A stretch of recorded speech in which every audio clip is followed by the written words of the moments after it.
భగవంతుడు మనకిచ్చిన అవకాశం ఏంటంటే ప్రతి ప్రాణికి సమాన హక్కులు ఉన్నాయి. ఎందుకంటే ప్రతి ప్రాణి ప్రాణం అనేది ఒక్కటే, కానీ మనిషి ఒక్కడే మనం తిరుగుతూ ఎందుకంటే సంపాదించి తినగలుగుతున్నాం. కానీ ఇక్కడ మూగ ప్రాణులు తినలేవు, ఈ సంపాదించుకోలేవు. కాబట్టి మన భగవంతుడికి అవకాశం ఉంటే వాటికైనా ఆకర్షించే బాధ్యత మనకి ఇచ్చినాడు.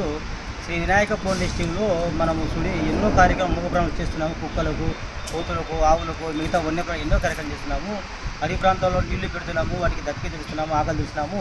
ఇక్కడ మీరు దువ్వూరు టెంపుల్ చూడండి. ఇక్కడ ఆంజనేయ స్వామి ప్రముఖ అంటే చాలా పాత దేవాలయం. ఇక్కడ చాలా అంటే ఎంతో ప్రాముఖ్యత ఉన్న దేవాలయం ఆంజనేయ స్వామి దేవాలయం. ఇక్కడ వచ్చేసి చాలా కోతులు అంటే దగ్గర కొన్ని వందల కోతులు. ఎందుకంటే చుట్టుపక్కల ఉన్న పల్లెల నుంచి ఇక్కడికి కోతులు, ఎందుకంటే చెట్టు నీడది కాబట్టి ఇక్కడ ఎవరు ఏమన్నారు కాబట్టి ఇక్కడ వచ్చి ఉన్నాయి కోతులంతా.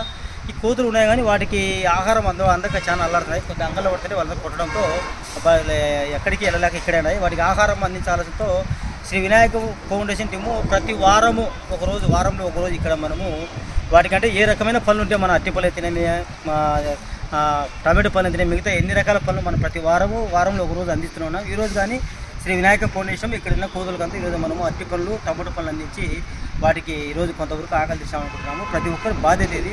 ప్రతి ఒక్కరు అందరూ మనం తల వాటికి కొంతవరకు ఆకలి తీసినా అవి ఆకలితో ఇబ్బంది లేకుండా ఉండడానికి అవకాశం ఉంటుంది. శ్రీ వినాయక ఫౌండేషన్కి సపోర్ట్ చేయండి. మీరు ఇంకా ఏదైనా ఇటువంటి మూగ ప్రాణులకు ఆకలి తీస్తారంటే మమ్మల్ని సంప్రదిస్తే మీ తరపున మేము వాటికి ఆకలి తెచ్చి వాటి ఆశీస్సులను మీకు ఇచ్చడానికి మేము ప్రయత్నం చేస్తాము. Thank you. జై హింద్. నిండు ఆకాశమంత మనసు ఉన్న రాజువయ్యా, పండు వెన్నెల లాంటి చల్లని చూపుల రేడువయ్యా, ముచ్చటగా ఒక తాళి కట్టి నింగికి నేలకు నిచ్చెన వేసిన దేవుడు నీవే, చిన్న రాయుడు నీవే.